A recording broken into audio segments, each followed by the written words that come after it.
पाय सरकेल हळू पळा.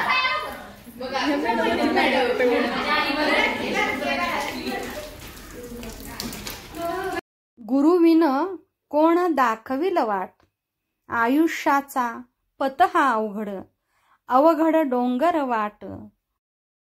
नमस्कार, मी Suvarna. Art craft cooking by Suvarna या चॅनेलमध्ये स्वागत आहे. चला माझ्यासोबत आज कॉलेजमध्ये काय कार्यक्रम आहे चला पहा. जमलो आज आपण गुरुपौर्णिमेच्या सोहळ्याला, नमन वंदन करीतो सर्व गुरुजनांच्या चरणाला. कोणाची नजर ना लागो गुरु शिष्याच्या नात्याला. आजच्या या पवित्र सोहळ्याला उपस्थित सर्वांचे मी सहर्ष स्वागत करते आणि प्रास्ताविकास सुरुवात करते.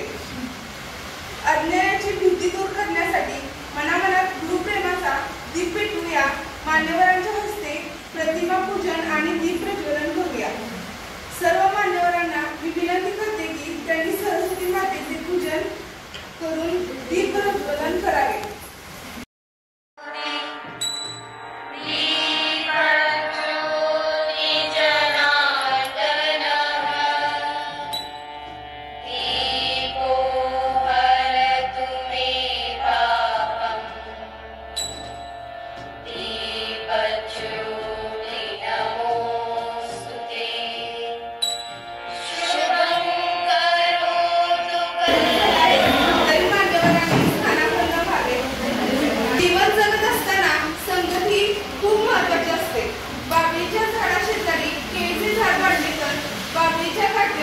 संपूर्णपणे हटून जातात. या उलट चंदनाच्या झाडाशेजारी लिंबाचे झाड वाढले तर लिंबाच्या भागाला चंदनाचा सुवास येतो.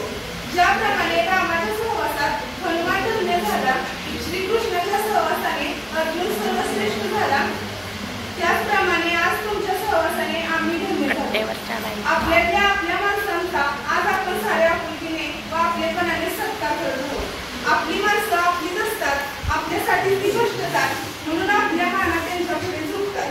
मंचावरील सर्व मान्यवरांना मी विनंती करीन की आम्ही आपल्या सर्वांचा आदराभावे सन्मान सत्कार करत आहोत.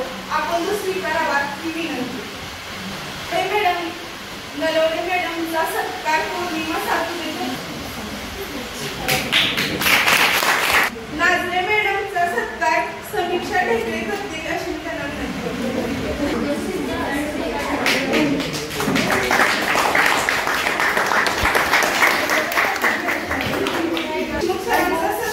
साक्षी पाटील करतील अशी त्यांना विनंती.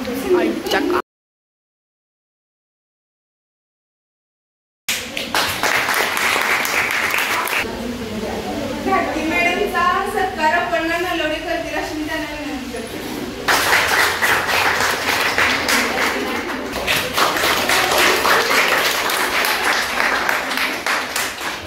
प्रथम आता आपण भाषणाकडे वळू. सर्वप्रथम एक आहे 12वीची विद्यार्थिनी अरुणा मोहिते. गुरुपौर्णिमेला सर्व गुरुपौर्णिमेला वंदन करतो आम्ही सर्व गुरुजनांना. वंदन करतो आम्ही सर्व गुरुजनांना. सन्माननीय व्यासपीठ आदरणीय मुख्याध्यापक शिक्षकेतर कर्मचारी आणि माझ्या मैत्रिणींनो, माझे नाव अरुणा मोहिते. सर्वप्रथम सर्वांना गुरुपौर्णिमेच्या खूप खूप शुभेच्छा. प्रत्येकाच्या आयुष्यात आई वडील हे पहिले गुरु असतात. आई वडिलांनंतर आपले पहिले गुरु शाळेतील शिक्षक असतात. गुरु आपल्याला ज्ञानाच्या अंगातून ज्ञानाच्या प्रकाशाकडे घेऊन जातात. कळतच नाही मला काय लिहावे तुमच्यावरती, कळतच नाही मला काय लिहावे तुमच्यावरती. कार्य तुमचे महान आहे तुमची कीर्ती. कार्य तुमचे महान आहे तुमची कीर्ती. तुम्ही नाही केली LLB कायद्याची जगातील कधी. तुम्ही नाही केली LLB कायद्याच्या जगातील कधी.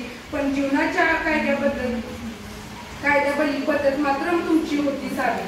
आयुष्यभर तुम्ही प्रयत्न केले आदर्श विद्यार्थी घडवायचे. आयुष्यभर तुम्ही प्रयत्न केलेत आदर्श विद्यार्थी घडवायचे. त्यात नाव यावे म्हणून माझेही प्रयत्न असायचे. त्यात नाव यावे म्हणून माझेही प्रयत्न असायचे. आणि माझ्या सर्व मैत्रिणी, आज आपण आपल्या महाविद्यालयामध्ये गुरुपौर्णिमेचे आयोजन केले आहे. त्यानिमित्त माझे मन व्यक्त करणाऱ्या ऐकून घ्यावे अशी माझी नम्र विनंती आहे. गुरुपौर्णिमा हा गुरुबद्दल आदर, प्रेम, आभार आणि आपुलकी व्यक्त करण्याचा दिवस आहे. आषाढ शुद्ध पौर्णिमा गुरुपौर्णिमा म्हणतात. या दिवसाचे फार प्राचीन काळापासून महत्त्व आहे. तिथीनुसार हा दिवस महर्षी दशरथ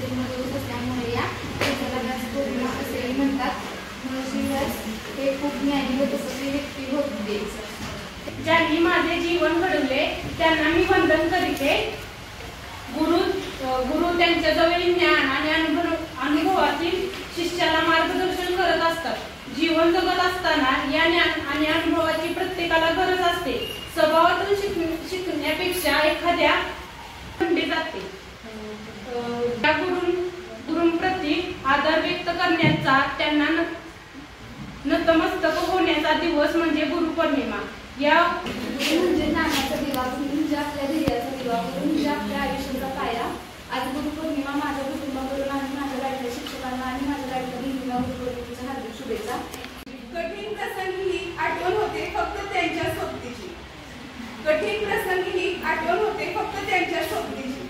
आता मी नारळे मॅडम यांना विनंती करते की आम्हाला मार्गदर्शन करावे. सन्माननीय व्यासपीठ, माझे सर्व सहकारी आणि तुम्ही सर्व विद्यार्थी, आज आहे आषाढ पौर्णिमा. याला गुरुपौर्णिमा असंही बोललं जातं आणि व्यास पौर्णिमा असंही बोललं जातं. आणि खरं पाहता आजच्या या दिवसापासूनच खऱ्या अर्थानं गुरुदक्षिणाची परंपरा आहे ती चालू झालेली आहे. मग याची काही उदाहरणं बरीचशीच आहेत. श्रीकृष्ण आणि सांदीपनी आहे, द्रोणाचार्य आणि एकलव्य आहे. एकलव्य जे शिष्य आहे त्यांनी द्रोणाचार्यांना आपला अंगठा दिला होता, हे माहितीच आहे तुम्हाला, गुरुदक्षिणा. आणि त्याचप्रमाणे श्रीकृष्णांनी सांदीपनी जे ऋषी आहे त्यांचा जो हरवलेला मुलगा होता तो मुलगा त्यांना परत आणून दिला, म्हणजे ही त्यांची गुरुदक्षिणाच होती. म्हणजे आजचा हा असा दिवस आहे की गुरुच्या प्रती आपला कृतकृत्य भाव व्यक्त करण्याचा दिवस आहे. मग प्रत्येक जण आपापल्या परीनं गुरुदक्षिणा देत असतात, कारण गुरुचे उपकार हे अनंत असतात. ते सहजासहजी फिटत नाही आणि पुन्हा फुलाची पाकळी म्हणून आजच्या दिवशी ती गुरुदक्षिणा दिली जाते. मला इथे सांगावं वाटतं गुरुदक्षिणा याचं महत्त्व किती आहे आणि गुरुचं महत्त्व किती आहे. असं बोललं जातं, गुरु ब्रह्मा गुरु विष्णू गुरुदेवो महेश्वरा गुरु साक्षात परब्रह्म तस्मै श्री गुरुवे नमः. म्हणजे गुरु निर्माता आहे, पालनकर्ता आहे आणि साक्षात भगवंत आहे. म्हणजे ब्रह्मा विष्णू आणि महेश या देवतेचं एकत्रित स्थान म्हणजे परब्रह्म, एवढं गुरुला महत्त्व आहे. आणि असंच हे गुरुचं महत्त्व चिरकाल राहावं असं या ठिकाणी एक नमूद करू इच्छिते. महादेवी वर्मा यांच्या आयुष्यातील एक प्रसंग आहे आणि तो प्रसंग आहे गुरुदक्षिणा देण्याची वेळ येते त्यावेळेचा. आणि महादेवी वर्माच्या आयुष्यात आलेला एक विद्यार्थी म्हणजे तो भिसा. त्या मुलाचं नावच होतं भिसा. तर हा जो भिसा आहे त्याची आर्थिक परिस्थिती अतिशय हलाखीची होती. त्याचे वडील त्याच्या लहानपणीच वारले होते आणि त्याची जी आई आहे ती आई धुणी भांडी करून आपल्या घरचा उदरनिर्वाह करत होती. अशा परिस्थितीमध्ये त्या आईला तीव्र इच्छा होती की आपल्या मुलाला सुद्धा शिक्षण द्यावं. आणि आई नेहमी आणि महादेवी वर्मा आणि भिसा नावे बसून पलीकडच्या गावाकडे जायचे. आई जायची धुणभांडी करण्यासाठी आणि महादेवी वर्मा जी झाडाखाली शाळा भरायची त्या ठिकाणी शिकवण्यासाठी ते जायचे. नेहमी ते नावेतून जात असायचे. भिसाची आई असायची, महादेवी वर्मा असायची आणि त्या आईच्या मनात येतं या बाई खूप नावेतून जात आहे, माझा मुलगा जर शिकला तर. आणि ती इच्छा त्या बाईंच्या समोर ते व्यक्त करतात, मलाही माझ्या मुलाला शाळेत घालायचं आहे. त्या बाई पटकन हो बोलल्या, मी सगळी व्यवस्था करतो. आणि अशा पद्धतीनं रोज भिसानं शाळेत जायला. पण भिसाची परिस्थिती अतिशय हलाखीची होती आणि अशा परिस्थितीत भिसाला शाळेची आवड निर्माण झाली. बाई येण्याच्या अगोदर भिसा शाळेत हजर असायचा आणि झाडाखाली शाळा भरायची. त्यामुळे तिथली स्वच्छता वगैरे भिसा स्वतः करायचा. त्याची आवड दिवसेंदिवस वाढत गेली आणि त्या बाई वर्गामध्ये जे शिकवते अगदी बाईंच्या नजरेला नजर भिडून तो प्रत्येक शब्द जणू काय तो भिसा टिकून घ्यायचा. म्हणजे एवढं ज्ञान त्यानं प्राप्त केलं होतं. एक दिवस असं झालं, बाईंनी स्वच्छतेचं महत्त्व सांगितलं. सर्व मुलांना एकाच नजरेतून माहिती पाहिलं होतं. स्वच्छतेचं महत्त्व सांगितलं होतं की उद्या सर्वांनी स्वच्छ कपडे घालून यायचे आहेत, उद्या आपण कार्यक्रम घेणार आहोत. त्याप्रमाणे मुलं शाळा सुटल्यानंतर घरी गेली. प्रत्येक मुलं दुसऱ्या दिवशी स्वच्छ कपडे घालून आले. पण भिसा बिचारा हा गरीब होता. त्याला फक्त एकच ड्रेस होता, एकमेव. कोणी 17 ठिकाणी फाटलेलं म्हणतो ना, अशी अवस्था होती त्याची ड्रेसची. सर्व मुलं दुसऱ्या दिवशी शाळेत आली, भिसा मात्र शाळेत आला. बाई कासारी झाल्या. नेहमी भिसा प्रथम असायचा, सगळ्यांच्या अगोदर असायचा, सगळी स्वच्छता करायची. आज भिसा का आला नाही? बाई मुलांना विचारतात, भिसा का आला नाही? कोणी काहीच बोलत नाही. खालीपासून फक्त मुलं कुजबुजतात. आणि मग नंतर बऱ्याच कालावधीनंतर एक मुलगा उठून उभा राहतो आणि तो सांगतो, बाई भिसा आला नाही. भिसाला मी पाहिलं की तो त्याची कपडे धुतात. बाईला थोडंसं बाई बेचैन झालं, त्याला दुःख झालं मनाला. आणि थोड्या कालावधीनंतर भिसा ओला शर्ट घालून हॉलमध्ये प्रवेश केला. बाईने त्या मुलाकडे पाहिलं आणि त्यांच्या डोळ्यातून अश्रू व्हायला लागले. स्वतःला त्या मनाला दोष द्यायला लागले की अरे रे, मी काय केलं? मी सर्व मुलांना एकाच तराजूमध्ये ठेवलं. कारण भिसाची परिस्थिती हलाखीची होती. भिसाजवळ तो साबण आणण्यासाठी पैसे नव्हते. आणि अशा परिस्थितीत भिसानं एका व्यक्तीच्या घरी काम केलं आणि त्याच्या मोबदल्यात तो साबण घेऊन आला आणि त्याने कपडे बदलून काढला. असा एक प्रसंग आहे. आणि बऱ्याच कालावधीनंतर अजून एक प्रसंग त्यांच्या आयुष्यातील. बाई म्हणजेच महादेवी वर्मा, त्यांना पोटाचा त्रास होता आणि ऑपरेशन करण्यासाठी त्यांना सांगितलं होतं.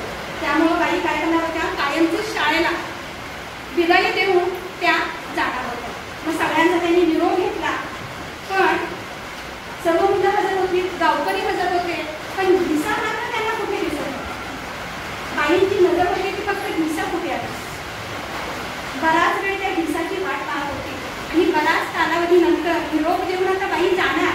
आणि बऱ्याच कालावधीनंतर भिसा पळत येताना दिसला आणि त्याच्या हातामध्ये काहीतरी होतं ते बाईला दिसलं. त्याच्या हातामध्ये होतं ते टरबूज. आता ते टरबूज त्यांनी कुठून आणलं, काय आणलं, त्याच्याकडे पैसे तरी नव्हते.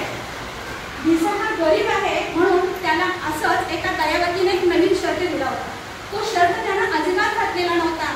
आणि तो नवीन शर्ट जो शेतकऱ्याचा मुलगा होता, त्याच्या घरी ते टरबूज वगैरे शेतामध्ये पिकवलं जायचं, त्या मुलाला तो शर्ट आपला देतो आणि त्याच्या मोबदल्यात तो टरबूज घेऊन येतो. बाई चाललेली आहे आणि बाईला गुरुदक्षिणा देणं गरजेचं आहे. आणि अशा पद्धतीनं तो टरबूज घेऊन येतो, बाईंच्या हातावर ठेवतो. बाईंना सगळं कळतं की यानं हे टरबूज कशा पद्धतीने आणले आहे. आणि खरंच अक्षरशः त्यावेळेला बाईंच्या डोळ्यातून अश्रूच्या अगदी धारा वाहू लागतात. खऱ्या अर्थानं मी म्हणे ही आहे गुरुदक्षिणा आणि ते आहे गुरुचं. तर गुरुदक्षिणा, गुरुचं महत्त्व काय आहे हे सुद्धा तुम्ही सुद्धा जाणणं गरजेचं आहे. केवळ आज गुरु पौर्णिमा आहे म्हणून बैलपोळा आपण जसा साजरा करतो, त्याच दिवशी आपण पहिला अगदी व्यवस्थित खाणं पिणं देत असतो, त्याची मिरवणूक काढतो आणि पुन्हा नंतर त्याला आपण कामाला जातो. तर गुरुपौर्णिमा म्हणजे काय, गुरुचं महत्त्व म्हणजे काय हे तुम्हाला कळणं गरजेचं आहे. ठीक आहे. त्यानंतर जगात सर्व नात्याहून न्यारे असते गुरु शिष्यांचे. जगात सर्व नात्याहून न्यारे असते गुरु शिष्याचे. झुकून नमन करतात सारे, जिथे इतिहास केले जातात भविष्याचे. आता मी गायकवाड सरांना मार्गदर्शन करण्याची विनंती करतो. अशा महिन्यामध्ये येणारी गुरुपौर्णिमा असते. गुरुपौर्णिमा आपण गुरुपौर्णिमा म्हणजे साजरी करतो, त्याला व्यास पौर्णिमा असे म्हणतात. व्यास हे त्या काळातील फार मोठे गुरु मानले जायचे. आणि गुरुपौर्णिमा त्यांच्या आठवणीमध्ये आपण व्यास पौर्णिमा चालू करतो. 5 सप्टेंबरला आपला शिक्षक दिन पण आहे. त्या दिवशी पण आपण असा कार्यक्रम घेणार आहे. आज प्रथम सर्वांचं अभिनंदन केलं पाहिजे. अतिशय चांगल्या आणि नेटक्या अशा कार्यक्रमाचं तुम्ही नियोजन केलेलं आहे. आणि यामध्येच खरं तर तुमची गुरुविषयी असणारी जी चांगली भावना आहे ती व्यक्त होत आहे. कारण त्यामध्ये फार महत्त्व आहे.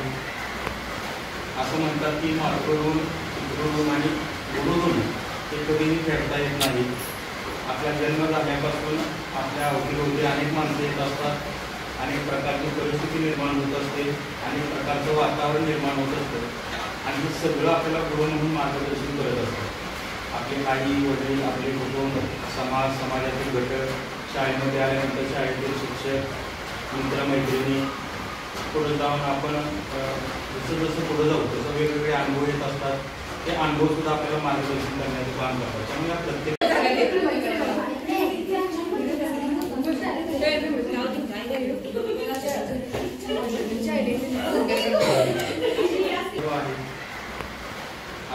की मातृऋण, पितृऋण आणि गुरुऋण हे कधीही फेडता येत नाही. आपला जन्म झाल्यापासून आपल्या अवतीभोवती अनेक माणसं येत असतात, अनेक प्रकारची परिस्थिती निर्माण होत असते, अनेक प्रकारचं वातावरण निर्माण होत असतं आणि हे सगळं आपल्याला गुरु म्हणून मार्गदर्शन करत असतं. आपले आई वडील, आपले कुटुंब, समाज, समाजातील घटक, शाळेमध्ये आल्यानंतर शाळेतील शिक्षक, मित्रमैत्रिणी, पुढे जाऊन आपण जसं जसं पुढे जाऊ तसं वेगवेगळे अनुभव येत असतात. ते अनुभवसुद्धा आपल्याला मार्गदर्शन करण्याचं काम करतात. त्यामुळे या प्रत्येकाविषयी आपण ऋणी राहिलं पाहिजे. त्यांचं कृतज्ञता आपण त्यांच्याविषयी व्यक्त केली पाहिजे. जाणीवांचा सागर, गुरु असतो अधिकाराचे अधिष्ठान, गुरु असतो सदिच्छारांचे प्रतिष्ठान. आता मी देशमुख सरांना विनंती करते की त्यांनी मार्गदर्शन करावे. आमचे सहकारी गायकवाड सर आणि आमच्या दुसऱ्या नवीन आलेल्या दोन सहकारी आणि तुम्ही गायकवाड सरांनी आणि मांजरे मॅडमनी गुरुपौर्णिमेची माहिती सगळी सांगितलेली आहे. आपल्या 12वीच्या विद्यार्थिनी, 11वीच्या विद्यार्थिनी दोन्ही वर्गातल्या मुली बोललेल्या आहेत. अतिशय छान बोललेल्या आहेत. चांगलं त्यांनी अभ्यास करून म्हणजे अभ्यास पूर्ण येऊन तर बोललेले आहेत आणि त्याचा तुम्हाला लाभ सुद्धा होईल. त्यातलं थोडं तरी तुम्ही लक्षात ठेवलं तरी गुरुपौर्णिमा सार्थक झाली असं मला वाटतं. आणि आजच्या नियोजनाबद्दल सुद्धा गायकवाड सरांनी तुमचं कौतुक केलंय. मी सुद्धा तुमचं त्याच्याबद्दल कौतुक करतो, दोन्ही वर्गांचं. आणि अतिशय शांत तुम्ही हा कार्यक्रम चालू ठेवलाय आणि असेच पुढचे सुद्धा कार्यक्रम तुम्ही सुद्धा अशाच पद्धतीनं चालू ठेवा. आता याच्यापेक्षा जास्त काही न सांगता त्या गुरुपौर्णिमेच्या बद्दल भरपूर काही सांगितलेलं आहे. आता सांगण्यासारखं फारसं काही राहिलेलं नाही. त्या नावाची तुम्हाला तुमच्या अभ्यासक्रमात असेल नसेल पण नंतर आपण ती बघू. आता काम पण आहे, त्याच्यातल्या काही ओळी फक्त लक्षात ठेवण्यासारख्या आहेत. शेवटची एक ओळ सांगतो आणि सुरुवातीची एक ओळ सांगतो. ओळखलं का सर मला? आता ओळखलं म्हटल्यानंतर कोणतेही शिक्षक आपल्या शिष्याला विसरत नाही. तुमचा समज असा असतो की विसरून जातात, पण तुम्ही थोडंसं तुमच्या वयोमानानुसार तुमच्यात झालेला बदल जरी नाही ओळखला तरी तुम्ही नुसतं सांगितलं तरी ते कोणतेही तुमचे शिक्षक शिक्षिका असू द्या ओळखतात. आणि शेवटची एक ओळ आहे की नुसतं लढ म्हणा. आणि त्या कवितेत आहे एक विद्यार्थी आपल्या आयुष्यात लढत आहे, संसारात त्याला खूप अडीअडचणी आलेल्या आहेत आणि तो थकून भागून बसलेला आहे आणि त्याच्या आणि त्या शिक्षकांची भेट झाली. आणि ती भेट झाल्यानंतर सगळं तो जे काही त्याच्या आयुष्यात घडलेलं आहे तो सांगतो. खूप मला त्रास आहे, खूप वनवा या आयुष्यात सहन करावा लागतोय. आणि त्या ऐकल्यानंतर शिक्षकांचा हात नकळत खिशाकडे जातो. तो गेल्यानंतर तो विद्यार्थी म्हणतोय, पैसे नको सर, मला तुमच्याकडून एक थोडासा आधार हवा आहे. तुम्ही नुसतं मला लढ म्हणा. आणि लढ म्हटल्यानंतर मला खूप बळ येईल. आणि त्या बाळाच्या प्रगतीचे पंख असतो गुरु, कर्तृत्वाच्या रणांगणावर शंखनाद असतो गुरु. आता मी काळे सरांना विनंती करेन की त्यांनी मार्गदर्शन करावे. विद्यार्थ्यांनो, गुरुपौर्णिमा उद्या म्हणजे रविवारी आहे आणि आपण आज ती साजरी करतो.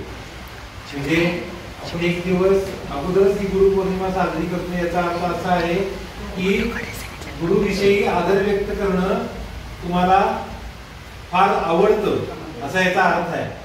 चांगली गोष्ट आहे, कारण या पृथ्वी तलावर अशी एकही व्यक्ती नाही की ज्या व्यक्तीला कोणी गुरु नाही. मग आपला गुरु कसा असला पाहिजे? साधी गोष्ट आहे, जो चांगलं शिक्षण देईल तो खरा गुरु. जो चांगलं शिक्षण देईल म्हणजे कोण असेल मग असं? अशी व्यक्ती कोणीही असू शकते. तुमचे शिक्षक असू शकतात, तुमचे आई वडील असू शकतात, तुमचे शेजारी असू शकतात, किंवा एखादी थोर व्यक्ती किंवा एखादी त्रयस्थ व्यक्ती सुद्धा तुमची गुरु असू शकते. लक्षात घ्या की एखादी व्यक्ती अशी असते की ती व्यक्ती जाता जाता सुद्धा एखादे शब्द त्याच्या कानावर पडतात आणि त्याच्यामध्ये बदल घडून येतो. असं पण आहे. तर लक्षात ठेवा, गुरुशिवाय आपल्याला तरणोपाय नाही. गुरु असावा आणि तो गुरु चांगला असावा, आपल्याला माहित आहे की अर्जुनाचे गुरु कोण होते, मला सांगा बघू तुम्ही. द्रोणाचार्य होते, ठीक आहे नाही.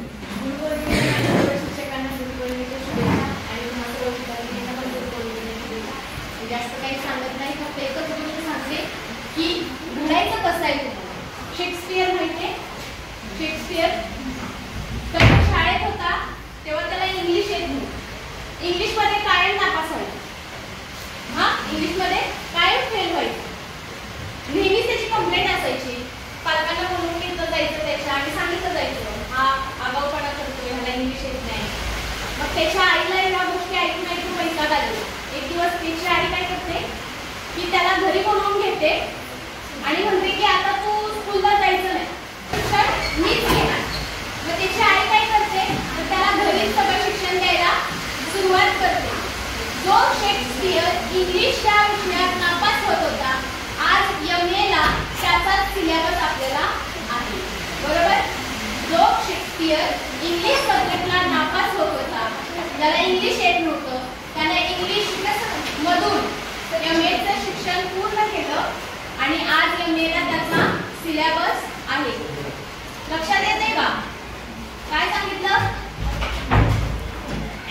ज्याला इंग्लिश येत नव्हतं त्याने MA इंग्लिश मधून पूर्ण केलं आणि आज MA ला शेक्सपियर अभ्यासल्याशिवाय आपण पास होत नाही.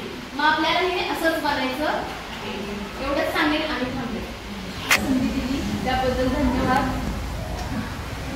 आणि माझ्या गुरूंच्या बद्दल काय सांगायचं. गुरु मी 11-12वीला ज्यावेळी इथं होते त्यावेळी इथला प्रत्येक क्षण आणि प्रत्येक मातीचा कण सुद्धा माझा गुरु म्हणून आजपर्यंत माझा आठवलेला आहे.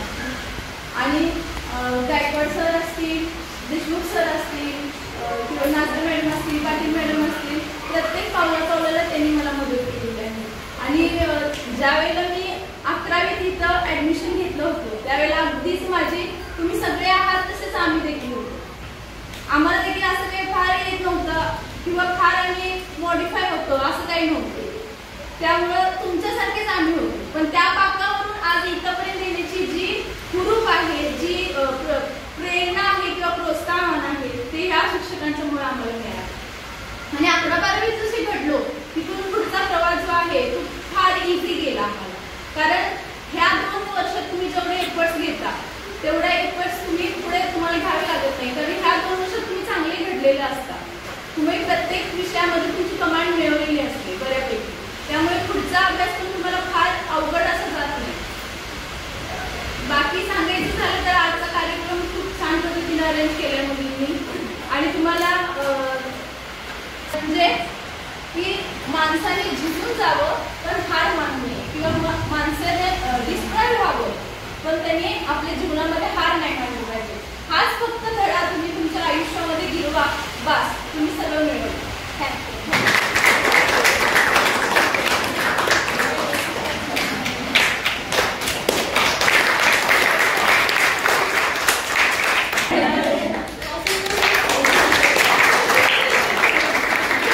आजचा दिवस आमच्या सर्वांच्या दृष्टीने खूप आनंदाचा आहे. सर्व मुलींनी आपल्या मनोगतातून गुरूंचा महिमा व्यक्त केला. गुरूंनी आपल्या मनोगतातून महत्त्व सांगितले. आजच्या कार्यक्रमाला उपस्थित सर्व गुरुजनांचे खूप खूप आभार. सर्व विद्यार्थिनींचे धन्यवाद. हा कार्यक्रम पार पाडण्यासाठी ज्यांनी मदत केली त्या सर्वांचे आभार. धन्यवाद.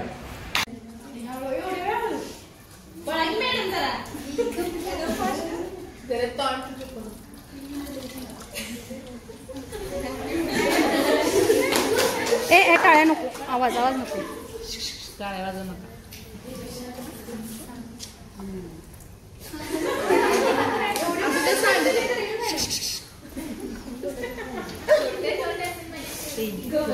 ए 2 मिनिट लाव, 3 मिनिट नको, 2 मिनिट बस. 2 मिनिटाचंच राहू दे.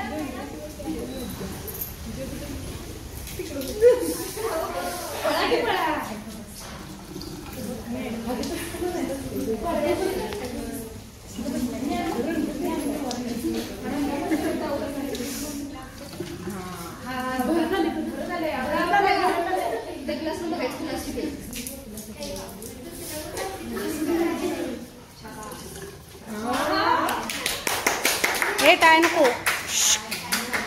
आवाज जातोय का पलीकडे. 2 मिनिट कर. आलं बसा म्हणू नकोस, तिकडे पलीकडे हे आहे, ऐकत जा जरा.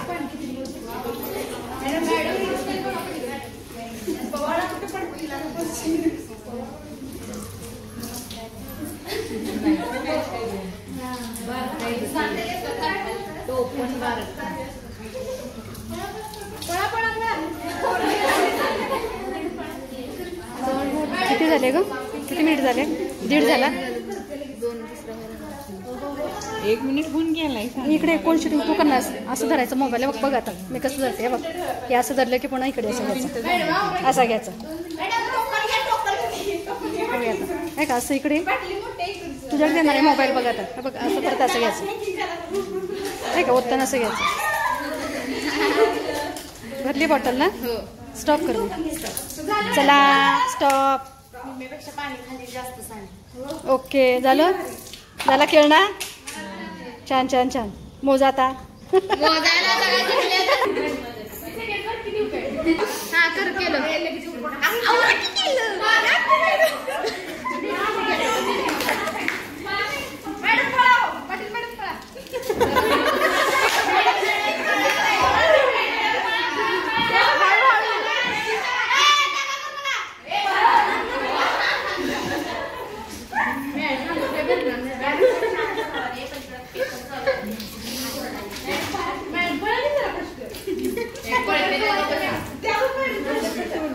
नको मॅडम, हळूच पळा. पाय सरकेल, हळू पळा.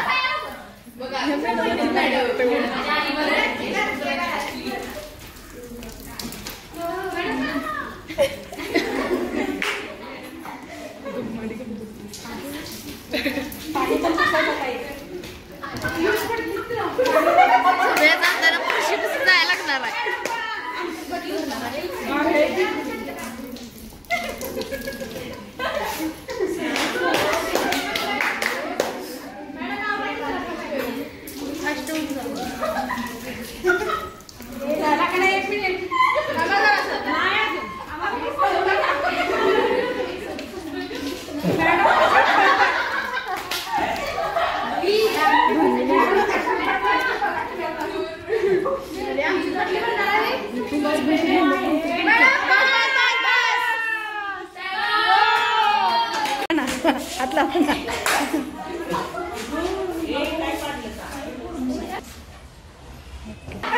तोंडातलं बाहेर खाताना हसताना अंधारी. आजचा हा गुरुपौर्णिमेचा व्हिडिओ आवडल्यास लाईक, शेअर आणि सबस्क्राईब करा.